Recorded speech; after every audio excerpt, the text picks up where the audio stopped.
Got it started up.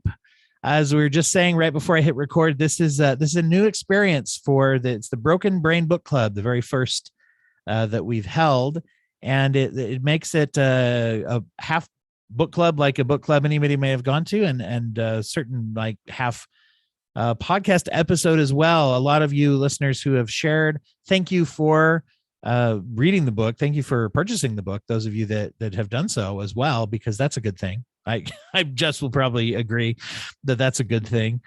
And we're going to talk about it. And those of you that couldn't be here, but are here in spirit with us and who will be listening to this broadcast as it goes out on the podcast feed, probably tomorrow is when it will go up from when we're recording as well, so that everyone can do that. Also should be available on the YouTube channel. I don't think I mentioned that in the intro, YouTube/Broken Brain as well, for those that would like to see the video. That'll be available there as well, and links on our social media. So anyway, I want to go around and introduce our members of the book club who are present today. I'm Dwight, of course, the host of the podcast. Everybody listening, if you don't know who I am, this is your first episode. Maybe a weird one to start with, but that's who I am. And we're going to go, let's have our readers introduce themselves, and then we'll give Jess a chance to introduce yourself, as you've been on the show before, but to talk a little bit about maybe what, how things are going with the book, because there's some exciting things going on there.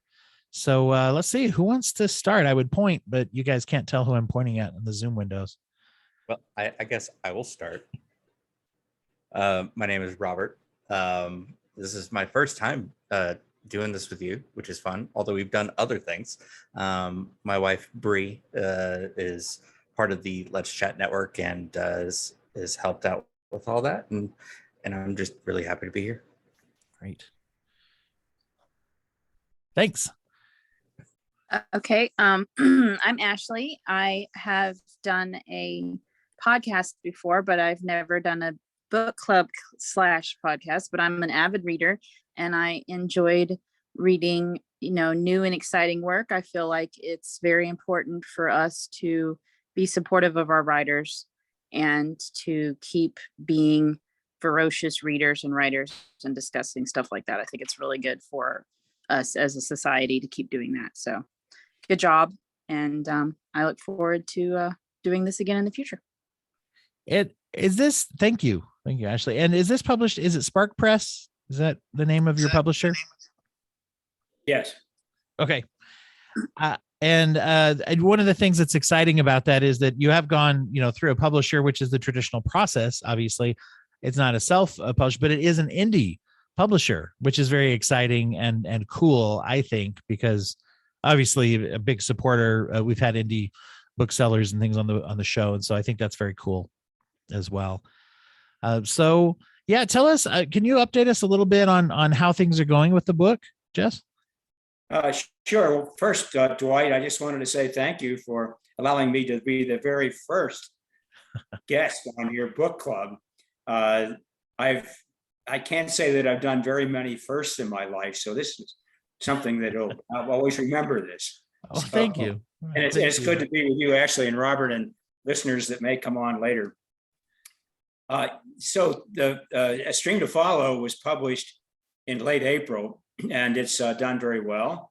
It's been getting great reviews on Amazon and other places through various reviewer sites like Reader's Favorite and some others. And I just heard just a couple of weeks ago that it won the first award that it's been entered into. It has a few other ones that are still pending.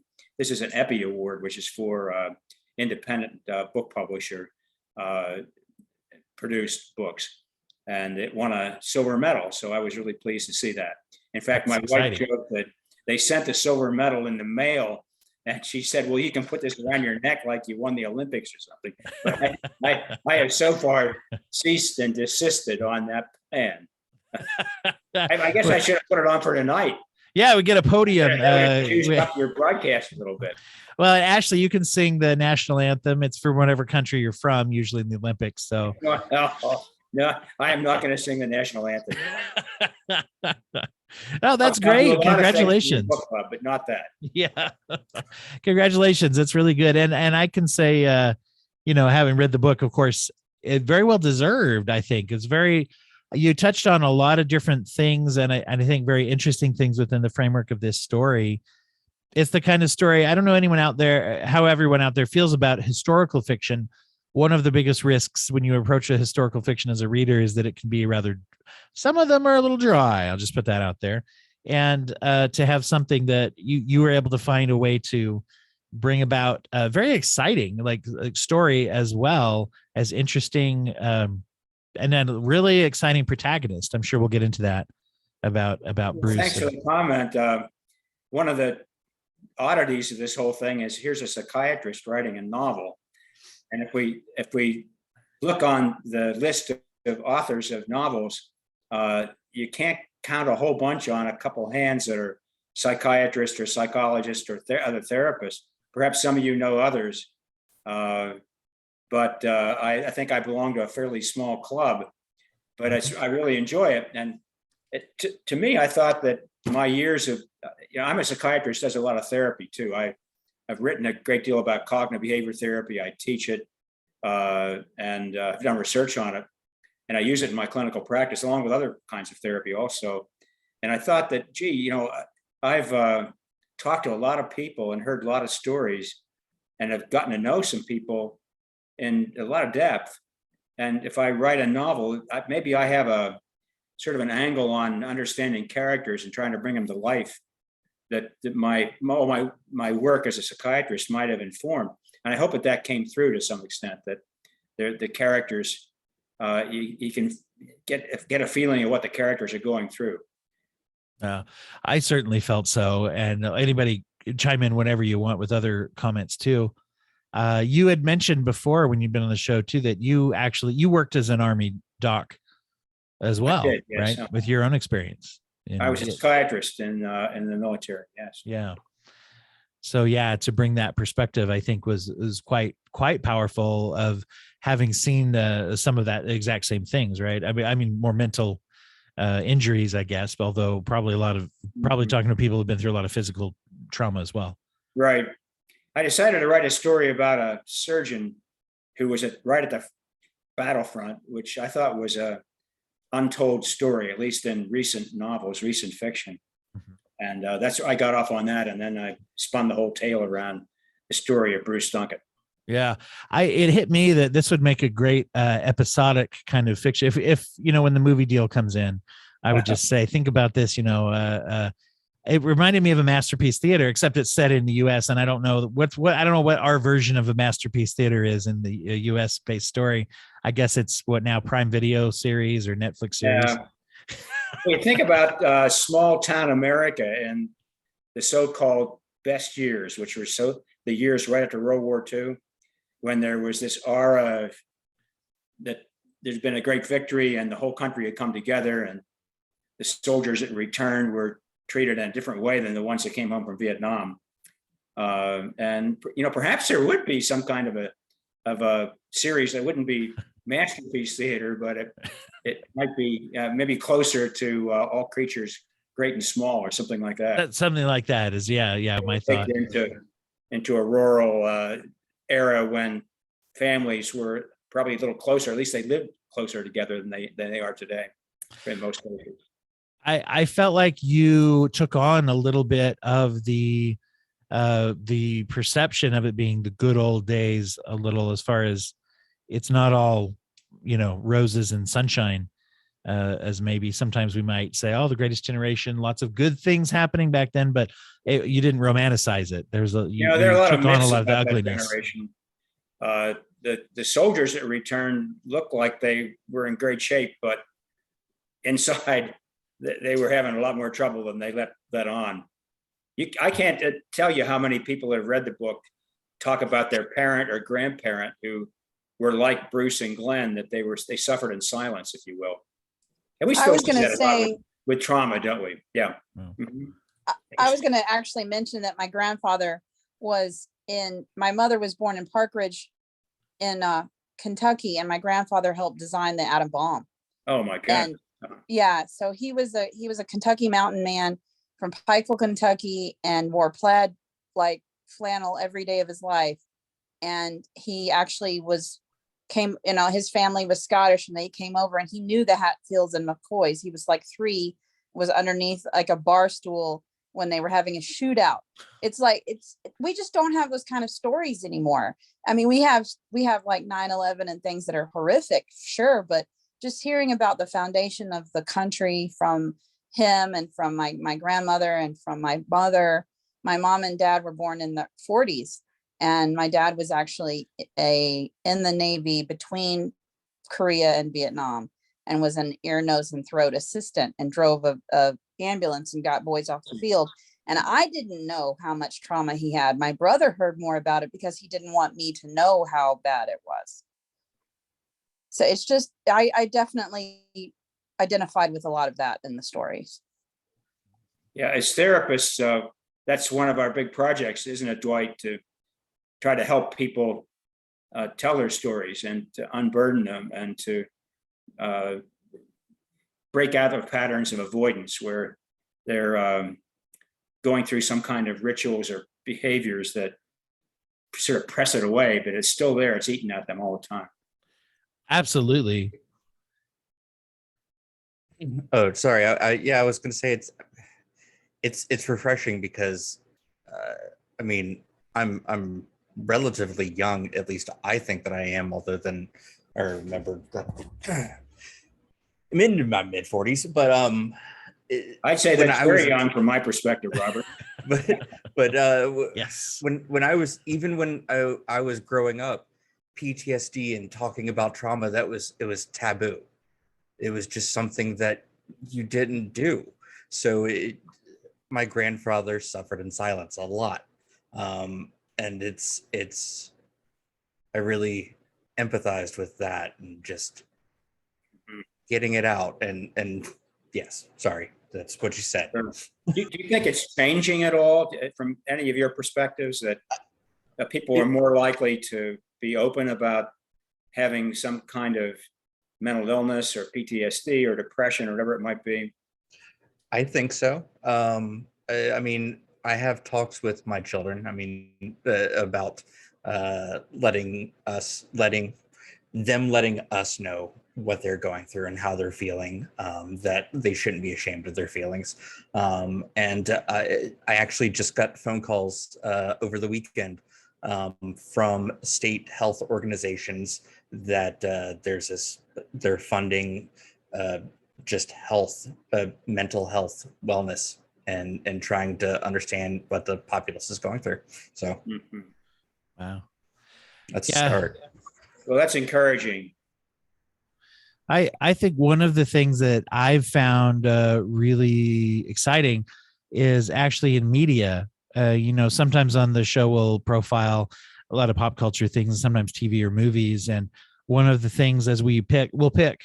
It's like we'll pick something like, oh, let's talk about, the show Moon Knight just came out, dissociative identity disorder. Pretty straightforward because the character has that, right? And so, but one of the things that I find is almost, it's funny because it's not really a challenge exactly, but it's like, oh, well, this movie, what's it about? What's about trauma? What's this one really about? What's really about trauma? They're using trauma in storytelling much more effectively than I think we ever had before. And I would put A Stream to Follow definitely under that umbrella of using trauma as a powerful storytelling piece. And it's funny. I think that also helps people to talk about it and think about it. I'm glad you said that, Dwight, because one of my motivations for writing fiction was to tell the story that I guess I've been telling in my medical writing, but in a different way. It was maybe more engaging and more interesting than sort of a dry tome of writing another medical book. I've done a fair amount of that, and I think that it was time to shift gears, if you will. I imagine it was probably felt kind of like a relief to you too, to be able to actually explore the character's feelings without having to think of it on the couch with the shrink hat on. You're able to actually flesh out those emotions and responses and hear everybody's conversation at the same time in your head and on your paper. That must have been a great joy.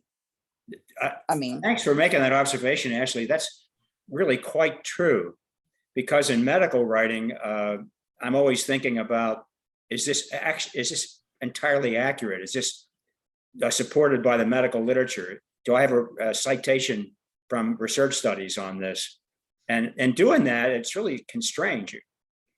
Whereas the fiction writing, I was really able to identify with the characters and feel, I think I was able to feel what they were going through sometimes. And I had an outline for the whole book, but I can tell you that when I got into it, sometimes the story sort of, it wanted to tell itself, and I got into it and let it go.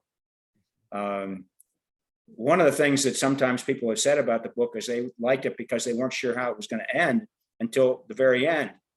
And I wasn't sure either. I was trying to find out where I thought the story would go.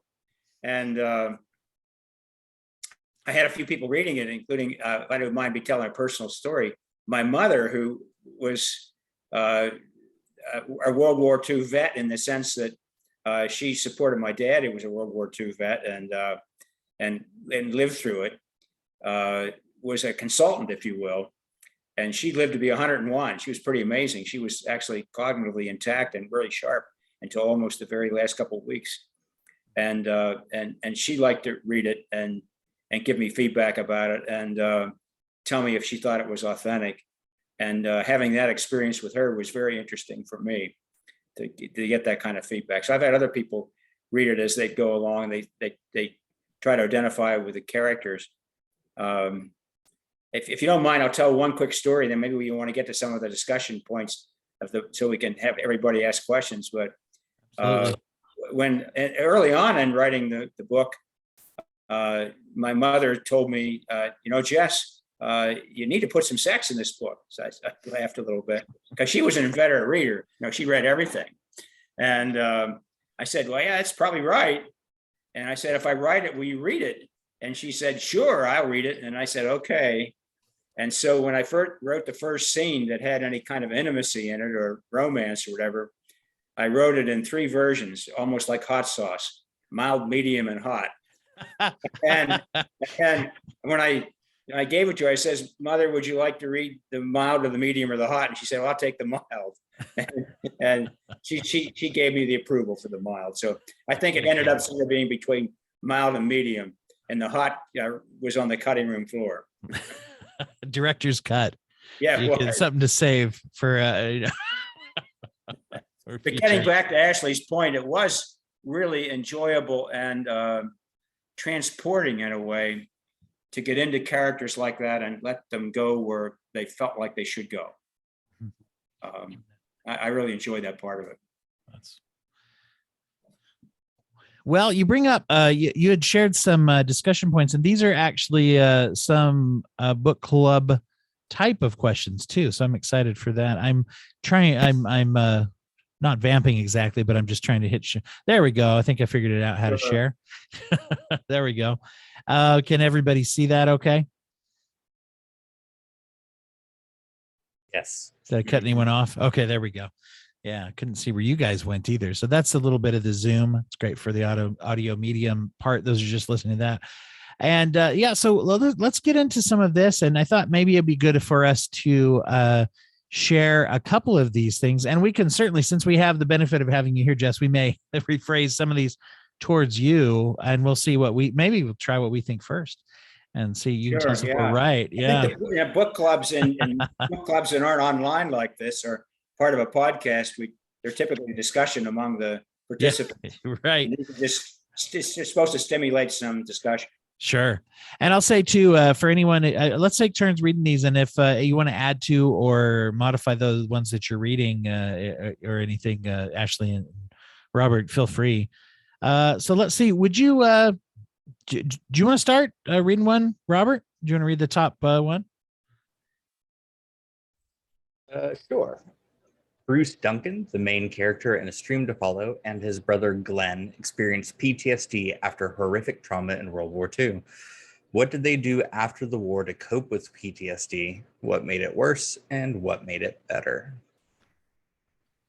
And I'll throw out just a few things before I definitely want to hear Jess, some of your thoughts on how you approach that. But one of the things that hit me, it was funny, it followed through too, right off the bat. And maybe I'm thinking like a therapist, but Glenn greets Bruce off the train and he's like, so we got a party, and I'm like, oh, drinking seems to be pretty key in Glenn's, I'm wondering. And it was interesting to see how Glenn was coping with alcohol quite a bit. Which obviously I think we could say the story seems to indicate that didn't make it better, his abuse of alcohol. And I thought it was interesting that Bruce did not. I think he has a drink or two in the story, but he seemed like he was purposefully steering away from it.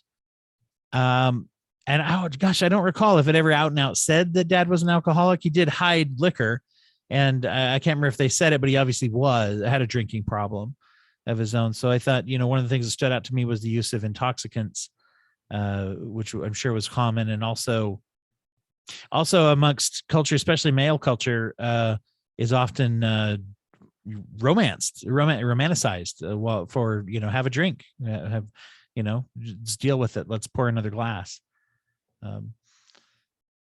So those are some of my thoughts. I don't know if anybody else has the things they'd like to throw out.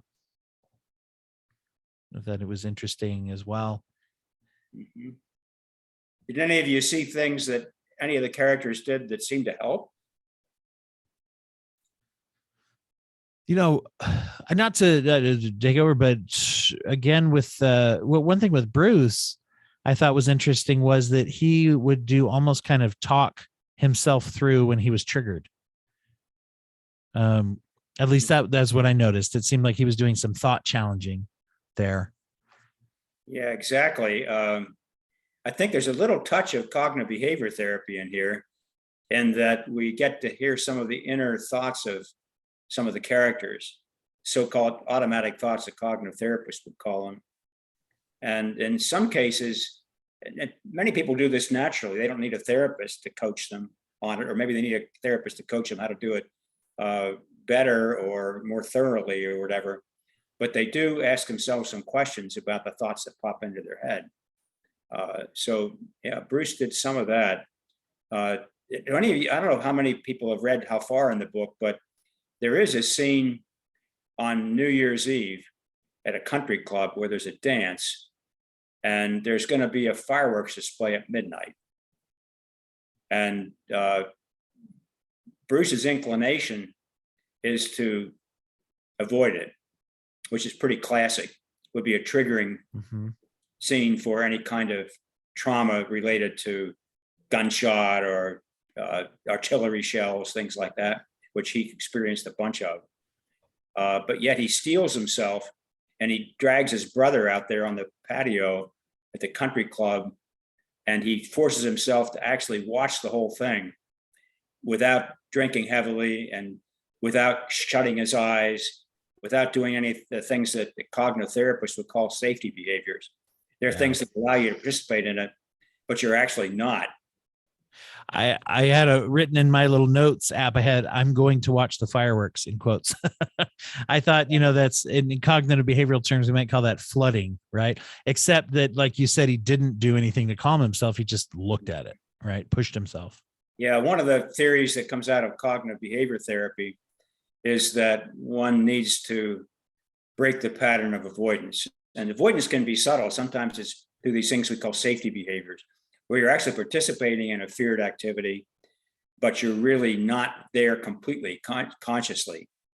It can be somebody that has, for example, social phobia, and they go to a party and they immediately down 3 glasses of wine.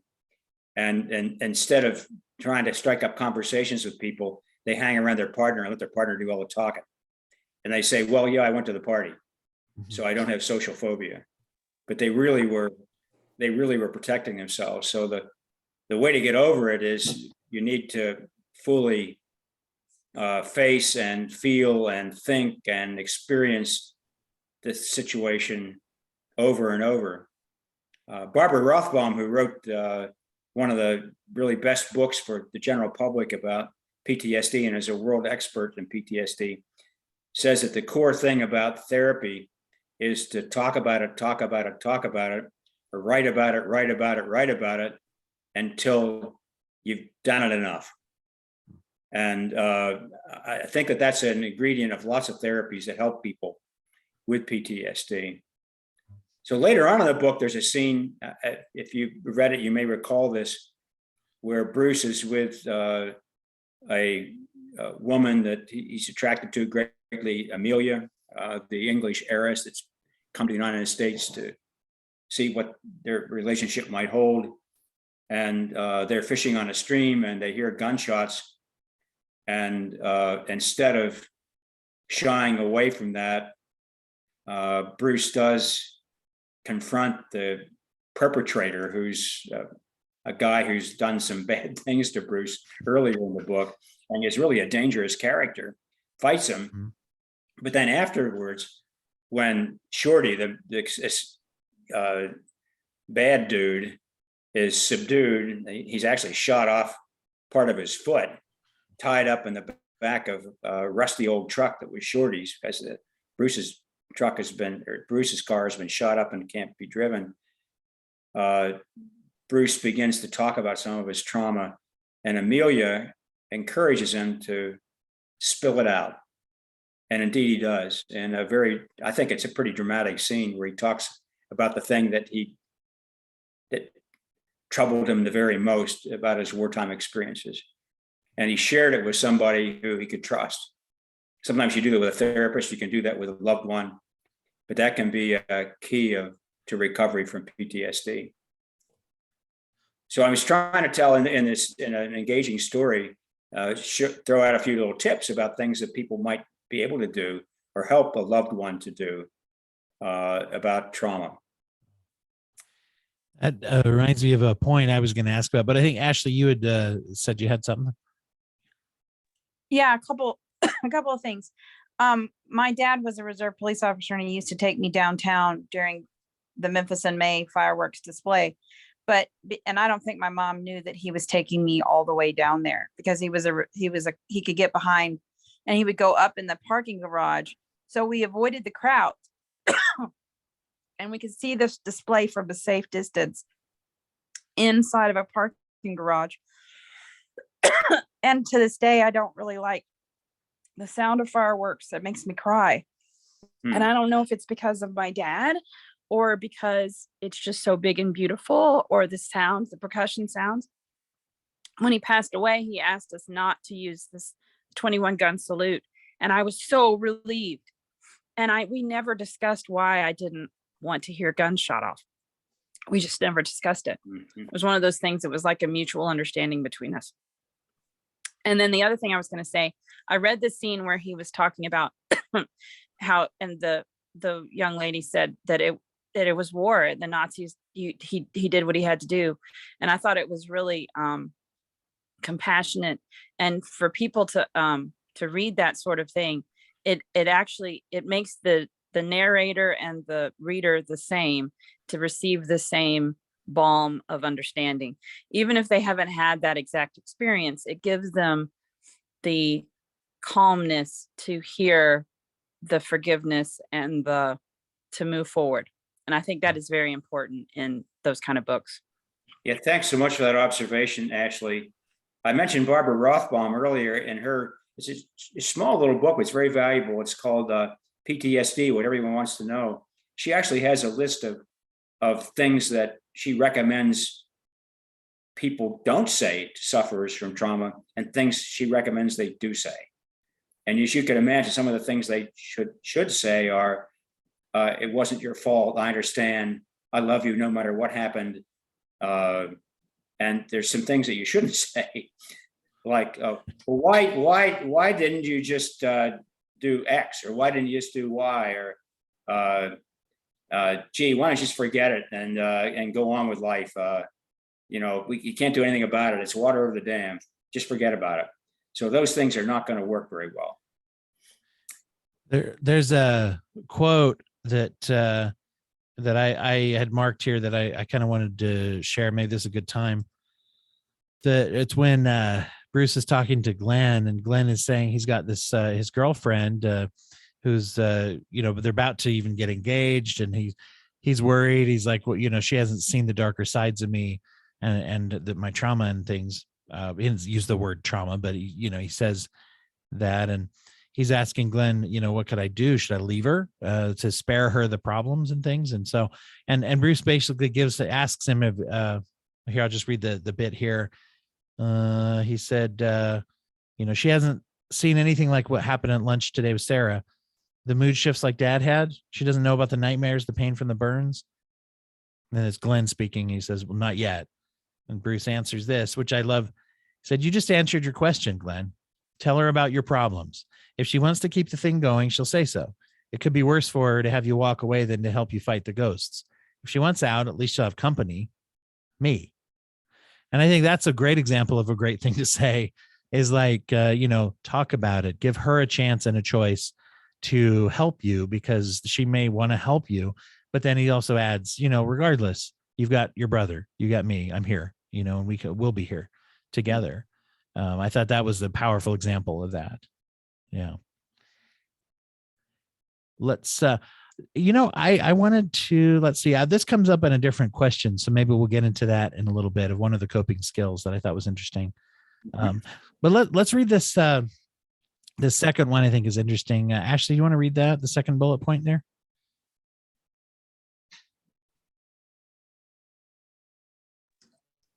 Sorry, it minimized. There we go. What do you think the author meant to convey with the title "A Stream to Follow"? We'll take a shot and then we'll ask you, Jess. Yeah, it's a bit of a guessing game here. Yeah, exactly. Well, I actually will tell you what I meant with it, but yeah, right. No, what's any thoughts first before we get the real answer? Anyone brave? I mean, there's the metaphorical. I always think of, when I see the word stream, I actually think of the phrase stream of consciousness, and along with the actual physical representation of the stream and the fly fishing. So just, I don't know how to put it into words, but for me, it's that stream in your brain, and how to get through his experiences. And I'm sorry, I'm flustered. I can't think now. I think that's, you're onto a lot of it. So that's really good. That gets us started. Yeah. I'm on the same page as you, Robert, about the kind of obviously, we have the fly fishing metaphor in the rivers. And I really love, I grew up in Pennsylvania, so I really love the descriptions of the rivers and the things as he goes out into that. But it made me think, as you were just saying, Robert, it made me think of like our cognitions and our thought patterns, right, in our brain. And that's the word I was looking for. So. Yeah.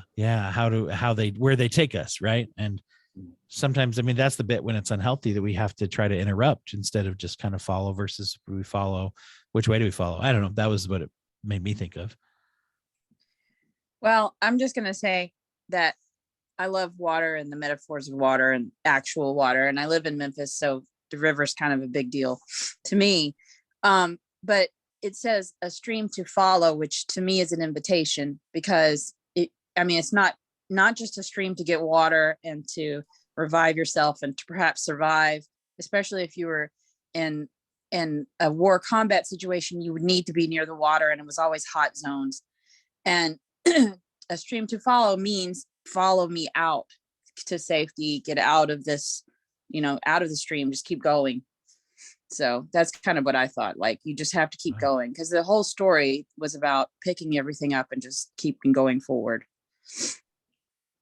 Well, this is really interesting and fascinating. And I think all of you come up with things that are slightly different, but very intriguing. And maybe they were deep in my unconscious somewhere. It's tough to find a good title for a book.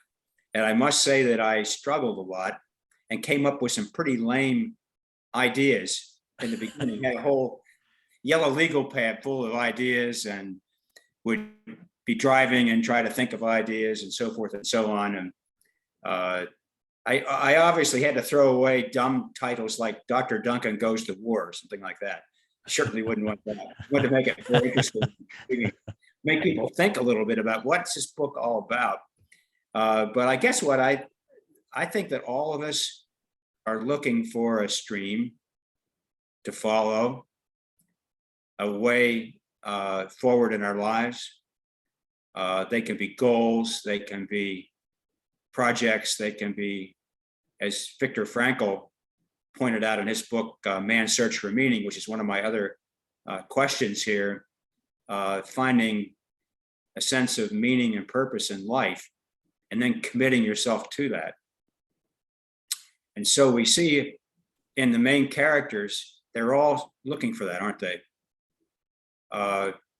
Bruce is in committing to this small town practice when he had other options, working through the thing with his dad about whether he was doing something for his father or for other people, finding a love of his life, to build a family together, and really making a commitment to the community and to the workers at the silica plant. So all of those things, I think, were through this guy, Bruce Duncan, into a dilemma of what choices is he going to make? Which stream is he going to follow? Of course, there are real streams in the book. There's the test in England where Bruce meets Amelia. There's Spruce Creek in Pennsylvania, where he goes fishing and finds great solace. We'll have a chance to talk about that a little later. There were streams during the war that were important to him. In fact, the book opens with a image, a flashback really, to a frozen stream and a really tragic outcome, a part of his trauma. But yeah, the other characters have to find their own streams to follow. I guess you could use the word path or some other metaphor for that, but when Dwight said it was metaphorical, yeah, that's what I thought. That's what I intended it to be. Wow. I wonder if for mine, when I read, I'm going to cheat and jump a little bit down because I wanted to bring up something you mentioned. This is 1, 2, 3, 4, 5. This is 6 bullet points down. And so the post-war battles that Bruce encountered centered on helping workers at a silica plant. This industry was a mainstay of the local economy, yet its workers are being harmed. What moral and practical dilemmas did Bruce, the workers, and the plant manager face that still exist in our modern world? And so, I look at that, and obviously there's a lot that we get into right away there. One of the thoughts, though, that I was wondering, kind of tying this in with the coping skills question, I felt like it was very interesting that Bruce picked this fight, and there's a part where he's being followed in the town by a young man, and I thought this was very interesting that the young man just his nurse's kid, and he had a question about a rash and was embarrassed and didn't want his mom to know just in case it came from somewhere shady, and so he helps the kid out, and then he's ready to jump this kid. He thinks he's being followed. He gets a rock. He's ready to cave in this kid's head or whatever, and then so he thinks to himself a little bit later, like, gee, why was I so scared when there was a person following me that I could, a small guy following me, versus like he's jumping right into this huge battle that could ruin him in the town with a guy who already hates him, who's very powerful. And it got me thinking a little bit about risk management and the idea of, which one's really dangerous, because he didn't really think much about getting into the fight until he was already started, it seemed. And then, of course, he did have to think about those dilemmas. Anyway, I just thought that was an interesting contrast of that bit of like, oh, okay, I'm right back in fight or flight mode. I'm right on the battlefield. And then here's this other fight. And it's like, yeah, sure. Yeah. Thanks for picking up that small detail, Dwight. Wow. I was trying to, in that particular scene, to show something that's, I think can hit all of us. I think we all can get paranoid, can't we? And believe that certain things are likely to happen that are probably low risk to happen. So we may underestimate risks in other areas of our lives. And Bruce was falling into that kind of a trap. So he's a character that I'm trying to show a guy that had some moral standards and commitment and determination, resolve and so forth, but he has his flaws too, doesn't he? Mm. And there is one. And some people would say that he did not appreciate the risks he was putting himself into or the community into, or he was a bit of a crusader of some kind, and look what he could do to ruin the local economy. So I think there are some dilemmas there that still ring true. Yeah, that industry, by the way, I did work in a silica plant myself. So I saw it up close and personal. I saw people that were in their 50s that were dying of silicosis, couldn't get their breath, just like the characters in the book. And I'm glad I didn't end up with that as a career. I was in college and medical school at the time, trying to make some summer money, but I could have stayed there and worked, I suppose. It could have been a good union job, but I would have been dead a long time ago. I thought it was interesting that you also, that there was an indication of eventual like the recognition of the moral dilemma on the part of Lucas, who's the plant manager, which I think in a lot of these stories, a lot of stories that feature a villain, if you want to call him that, I guess what I'm trying to say is in what I would consider maybe a lesser approach would be to make Lucas a villain. Like he's just a villain.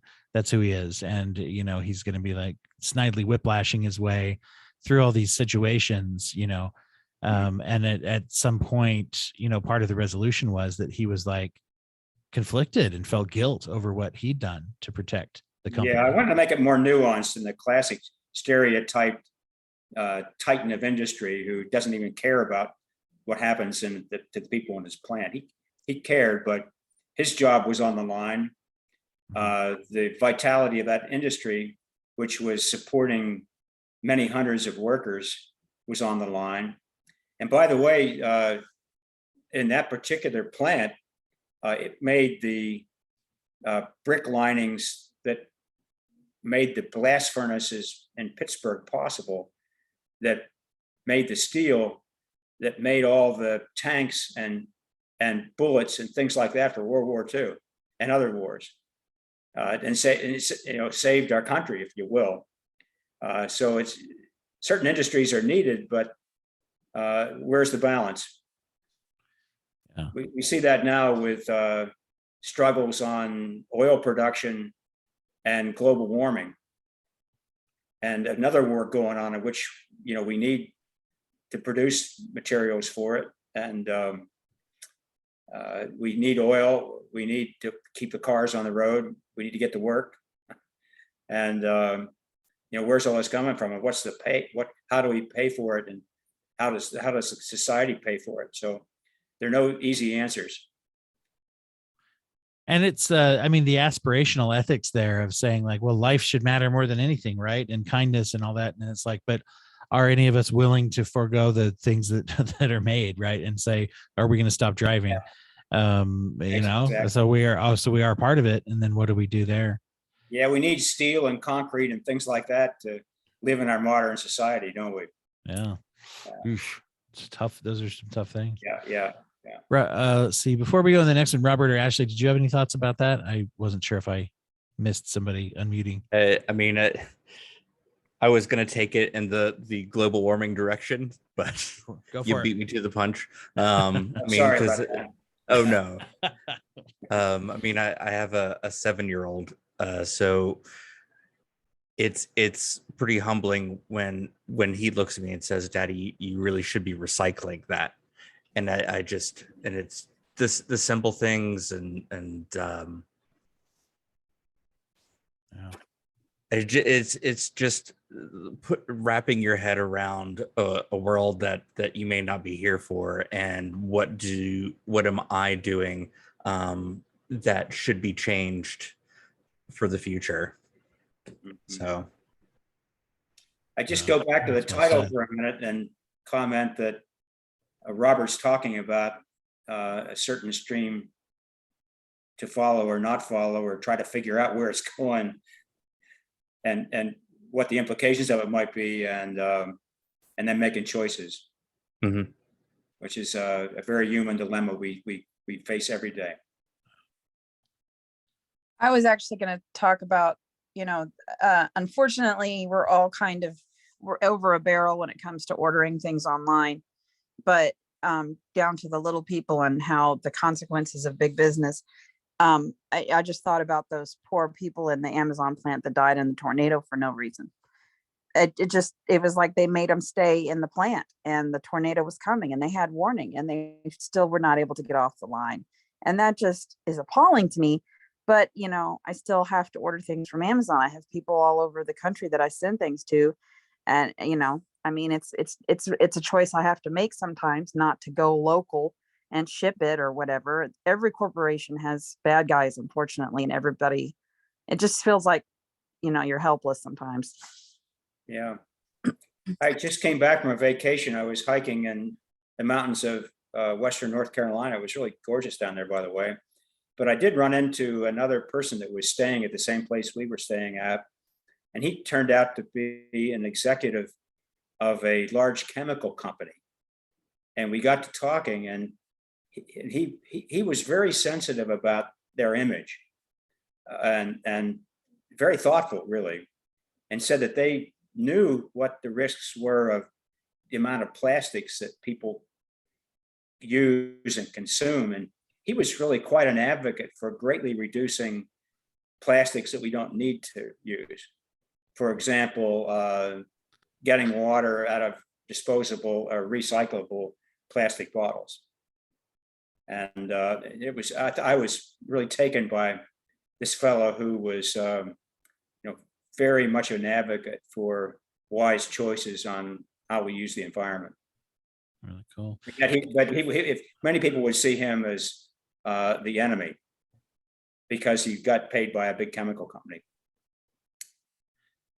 It's interesting the cleverness people have. I guess plug this. It was a limited run podcast that has wrapped up now, but it's still available, called Mothers of Invention, where they talked about particularly women scientists who were advancing things to fight global warming. It was very fascinating to see what can be done, and yet also how hard it is to get people on board with the slightest inconvenience, and especially if it's the kind of thing that would really help.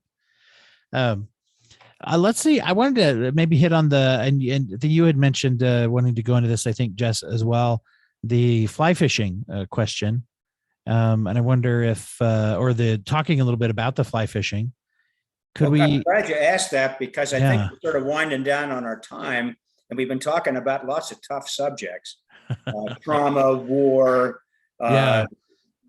environment, you name it. And fly fishing may be a bit of an antidote to all that. At least that's what I thought when I I'd be real interested in how those scenes were viewed by the readers, by people who've actually experienced the book. The question, on here that touches it too, is interesting to me, because it says, what is the appeal of fly fishing for Bruce and Amelia? And then discuss fly fishing or other pursuits that can promote reflection and solace. And it's interesting to me.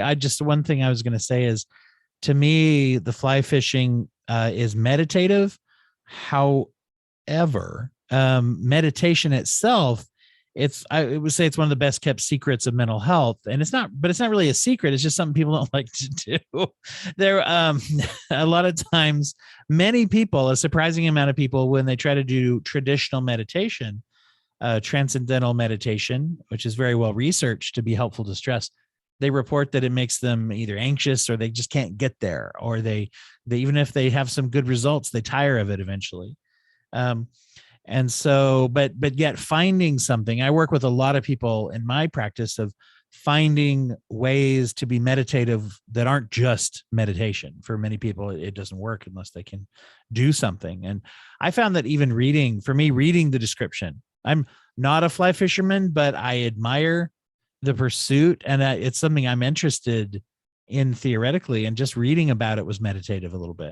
It was very grounding in, like, living in the moment kind of thoughts is what it seemed like. And I could see where that would help, not just with the ravages of the PTSD symptoms after the war, but it seemed like whenever there was a chance even in the midst of the war, to be able to do that. I could see that being huge. Yeah, I was gonna say it. To me, it's kind of like fly fishing is one of those things that you can do, but you don't have to think about it while you're doing it. And I mean, one of my favorite things to do, and people call me crazy, is I love to paint walls. It's like if somebody needs me to help them paint their house, I will go and paint all of your rooms because I can sit there and I can paint, and my brain is not it's not focused on what I'm physically doing, so I can wander and think about what's going on in my life that day or what I have to deal with when I get home, and it just gives me a breather. So I'm physically doing something, but my brain is a million miles away. That's a great example, Robert. I of course, I grew up fly fishing and have done a lot of it. You could perhaps tell that from writing these things and wanting to weave it into the book. And I personally find it to be meditative and restoring and refreshing. Many things about it that are quite good for me personally, psychologically and physically. I can go and spend several hours in the trout stream and not catch a single fish and have had a great day. So it's not the productivity, if you will, it's the experience or being so-called in the moment, which is a phrase that's often used in meditation. But there's also another element of the fly fishing in this book, which we might comment on, and there's a bit of sex involved with fly fishing here. So this is like a dream combo for fly fishermen. In fact, there was a book written several years, it's more than several decades ago. I think the title was Sex, Death, and Fly Fishing. And you can imagine that one had some philosophical twists to it. I think that the author was trying to say that these are some of the most profound things that humans can experience. I think maybe he was stretching it a little bit about fly fishing, but anyway, I think he was trying to make a point. But it does offer an opportunity for Bruce and Amelia to be together. In fact, that's where they meet, and plays a role later on in the book. That in all my days of fly fishing, I don't think I can count a day like anything like Bruce and Amelia had. But it is a bit of a fantasy, I suppose you might say. It's interesting how that ties in with their ability to get away, if you will, right, and to be together. Right. Yeah. They're simpatico about it. What makes a good relationship? That's it. I didn't put that into the question here, but we're trying to find out that along the way. Good relationships between brother and parent and child and partners. And I do remember a triad of things that one of my old teachers many years ago in a marital therapy course said, and two of them made a whole lot of sense. And one of them is to be able to have a sense of passion or intimacy or whatever, and in a relationship. And another one was to be a best friend with that person, to enjoy doing things with them, to have some things in common, or some things that you really like to do and be with them. And that certainly is true both for Bruce and Amelia, and Bruce and Sarah to some extent. That one doesn't work out, at least in this book.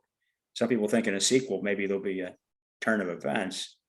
But the other thing that teaser Kurt Wolf, my old teacher, pointed out was that really great relationships, when times are tough, when somebody's in trouble or sick or it's really stressed or in crisis, being able to essentially lean on the partner, almost like that person was a parent when you were a kid, that could take you under their wing and take care of you and support you and nurture you.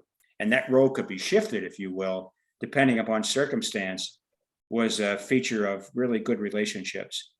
And I sort of think that Bruce and Amelia and Bruce and Sarah show that, and Bruce and Glenn to some extent. Let's see, Ashley, you were going to say something. I think you're muted, Ashley. Can you see the background There you behind go. me? Yes. Can you see? Yeah. Yeah. Okay. That is my mother-in-law's lake that she had her house on, and we inherited it. And I don't fish, but she used to fish to meditate all the time. Absolutely loved to fish. And my husband has fished before, but I just like to be out there and see the water moving, and there's geese that come, and my son now lives over there and he feeds the geese every day. They're crazy, insane geese that he just feeds them cat food for like 20 minutes. They're just eat out of his hand practically. And all of that is definitely meditation. It makes me think of the movie Walk the Line, when Johnny Cash is trying to buy a modern fishing rod for the first time, and June Carter says, well, what did you fish with before? Just a stick and some string. And he was like, yeah, pretty much. So they definitely connect over fishing, and it's such a romantic movie, and romanticized too, but I just love that movie so much. And the last thing I was going to say, and this is kind of a niche, like nerd thing, but I'm a huge fan of anime and Studio Ghibli, and he always has moments of zen in his movies where it's just silent, like just beautiful music, and the characters are just being peaceful. And my favorite piece of music and my favorite example of that is from Spirited Away, when she's on the train and she's going through the water, and it's just gorgeous. Like the train is, and they're just sitting on the train, and you see the water in the background, and it's just gorgeous. And that is meditation to me, reading stories and watching those kind of beautiful animation and playing silly like mind game things on my phone, or doing the adult coloring on my phone. All of that is meditation. Well, thanks so much. Both you and Robert have brought up just wonderful examples. And this was really what I meant by the question, that I wasn't trying to infer that everyone should take up fly fishing in order to get mental health. I think it can be a thing that gives you balance in life. Don't we all need some place we can go that restores us, that gives us a sense of beauty or comfort or peace, of well-being? Sure we do. And I was trying to show that in this book, that our surgeon that came back from the war with lots of ghosts found a place where the ghost went away, at least for a little while. And having a sense of work that's satisfying, and a sense of play that's satisfying. And it's really interesting when you mention relationships, because his passion for fishing is both an individual pursuit and something he does. As we read in the story, he fishes with Amelia, he fishes with Glenn. I think he'd fish with anybody who wanted it, which I had a neighbor years ago who that was actually how he loved to fish, all kinds of fishing, ice fishing, fly fishing, whatever. And that was kind of his way. If he had somebody he wanted to give a gift to, it was similar to Robert. You go paint someone's house, he would take them fishing, and especially if they didn't know how, he'd take them and teach them, and he loved teaching them how to fish. And so, yeah, they got that feel. And it touches into the relationships. One of the things that I think makes Bruce a very interesting protagonist is that he's very sincere in all his relationships. Even when he's ready to punch somebody out or something, he'll tell them or whatever. And then he comes back around, and with Lucas, for example, he still wants to save him, in a way. He has an interest in other humans, and he's just very genuine when he's with them, I think. And as you put it, he holds back because of the trauma, but he seems to just be genuine. Almost as we mentioned these movie examples, he almost kind of in a way reminds me of like George Bailey from It's a Wonderful Life. There's an element there of the guy who, he's just genuine with everybody when he's in front of them, which I think is a great strength of that character that people don't always mention, other than just he works hard. He's also very genuine. Yeah. Well, let's see. I wanted to ask, as we're going up on time, and we have all these excellent questions for the book, I wanted to ask Jess, is there a question that we haven't hit upon in these lists that you think is a good one to answer, one that you like to talk about? Do you want to wrap up with a question that's not on the board here? Oh, sure. I mean, yeah, it could be one that's not on the board or one we didn't I guess read. the question might be is, are you thinking of writing a sequel? And what might it be? I've had a number of people ask me that question, and I hadn't put it in the list. Great. The answer is, yeah, I guess when I started this project of writing fiction, I was, I don't know, naive or grandiose or whatever. Maybe I was having a bit of a mood upswing or something, and I envisioned it as a series of 3, like a trilogy of early stream, midstream, and late stream, if you will. And I hope that I'll be around long enough to pull that off. I'm right. I finished another book, which is on different characters, and it's with my agent now. And I'm about a third of the way through book 3, another novel based on book 2. But I think I'm going to come back to Bruce, Amelia, Sarah, and Glenn for the next one. So we'll see how that runs out. And if any of the readers or the listeners want to give me advice, I'm most happy to have it, because I think those that have read the book might have a good sense of what they'd like to see in the future from these characters in this little small enclave in the mountains of central Pennsylvania. You know, I mean, I really like the alternating point of view kind of approach to sequels. I think that, you know, it can be very interesting to see a character that you enjoy move on, but it can also be, I think it's a little different and challenging in a cool way to see another character, like you just mentioned, Glenn, you know, and seeing, where does he go from here, and what's he going to do with all his demons, and how's he working through things? You know, I'd even, you know, it's funny. I mean, I'd even, I don't know if this is a whole book's worth, but it would be interesting to see the way Lucas copes with, I mean, behind the scenes of Lucas's point of view, fighting with the corporation. Is he going to pick up that mantle and really say, I'm going to try to change things from the inside? And because that's also a character that, in his way, we don't know his background, but obviously there's the trauma of feeling the emasculation of staying behind when others go to war. And then also, you know, hurt people, kind of lashing out at his wife and those in the community. And obviously, you know, a series of events that could have killed the protagonist. Right. But even though, but at the same time, didn't mean for it to get that far. Flawed character. Anyway, so just seeing the different points of view of the characters here, I think would be, I'd love to read a Glenn book. Well, stay tuned. I hope that you'll be able to have me back in a couple of years, and we can talk about midstream or something like that. There you go. Excellent.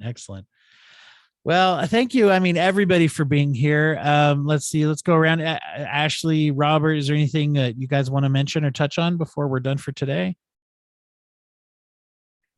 I mean, we didn't get to the question, but I mean, go for it. Mental health, I think, is something that's very important. It's something that's very important in my family. And I absolutely adore anything that promotes healthy mental health and a positive outlook, and just being open about talking about it. So I just thank you. Thank you for writing it.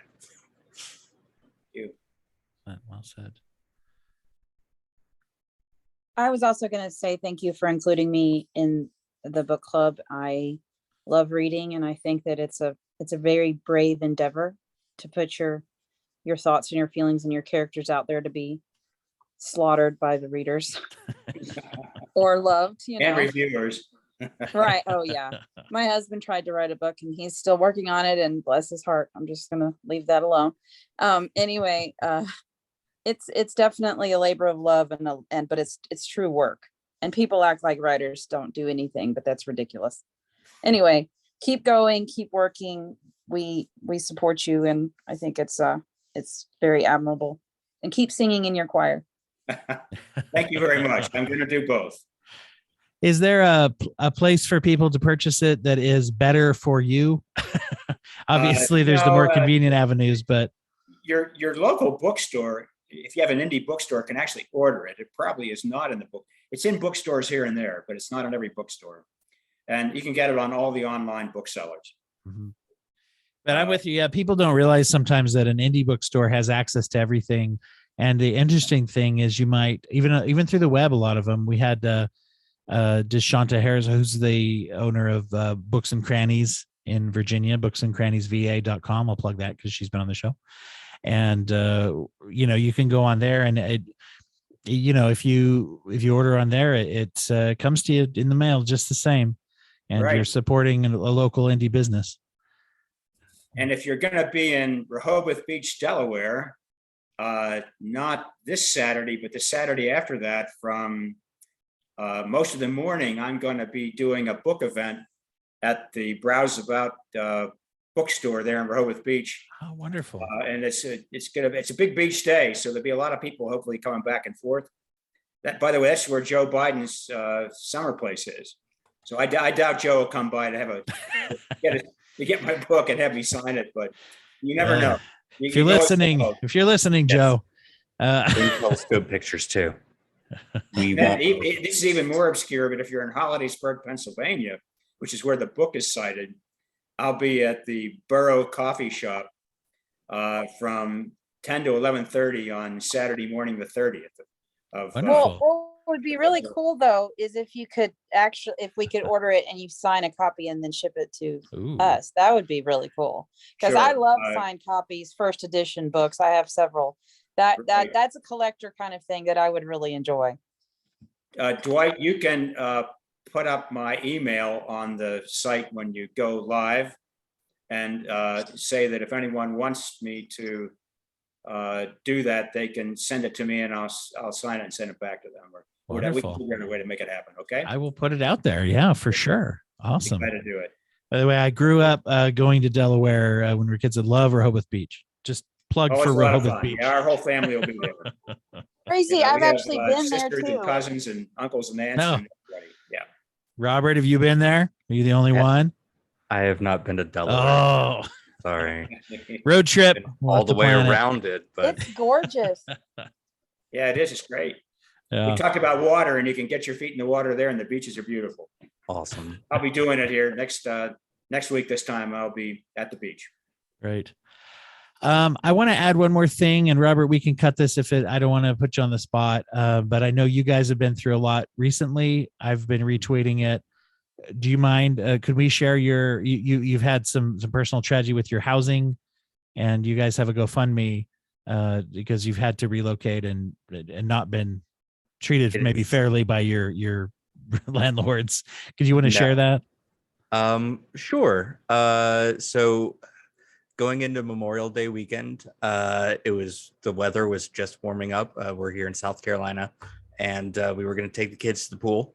And I went into our closet to get out their pool things, and I noticed that there were many items in our closet that were damp, which I found strange. So I started pulling things out of our front closet, and I noticed the entire back of our closet was covered in black mold. Come to find out that there has been a leak of some sort coming from our upstairs neighbor for some time. Shortly after noticing that, actually the day after we found that, we moved into a hotel so that our kids didn't have to breathe in the mold. We found it in the vents right above my 7-year-old's bed. And as soon as we moved out of the apartment, I went back in, and there were several holes in the ceiling where water had started pouring through. We lost just about all of our furniture that was in there, either from water damage or from mold exposure. Since we hadn't planned on staying there, a lot of things were being stored in that front closet. I lost boxes of books, games, children's toys, all kinds of things. And that was 6 weeks ago. And we still have not been able to get the situation resolved with either the landlord or insurance. So if you want, and I know I've retweeted this before, but I can put that up on our Twitter at Break a Brain, and I'll repost that as well. Is there a link that you can? I don't have it off the top of my head. Okay, but, that's fine. Yeah. We'll put that up, and I apologize if I'm putting you on the spot. no. But I just wanted, it's another chance to share that. Yeah. Because you guys have, I will say, for those in the podcasting community, you guys have you guys have donated tons of social marketing and tons of advice and literal help in making people's ad decks and things for indie podcasts at no reimbursement for years and years. And so you're just good people. So, all right, just putting that out there. All right, everybody out there who has been able to join us and to listen to this, please, speaking of making suggestions, as Jess did earlier, open for suggestions for future books that we'd like to feature. We'd like to make this a regular thing on the podcast to profile some books that are just like this one. And I'm echoing Robert and Ashley here to say, please keep writing this type of thing. This is exactly what we need. And for those that want to shape the media that is out there, it's important to support it and to go buy this book and, buy it, read it. Doesn't cost you any time either to go over to Goodreads and click on that whole 5 stars, by the way, or anywhere like that to help to share it. Great. Sure. If you can't afford it, you can tell people about it too. So, all right. Thanks, everybody. Have a great evening. That is the fake goodbye.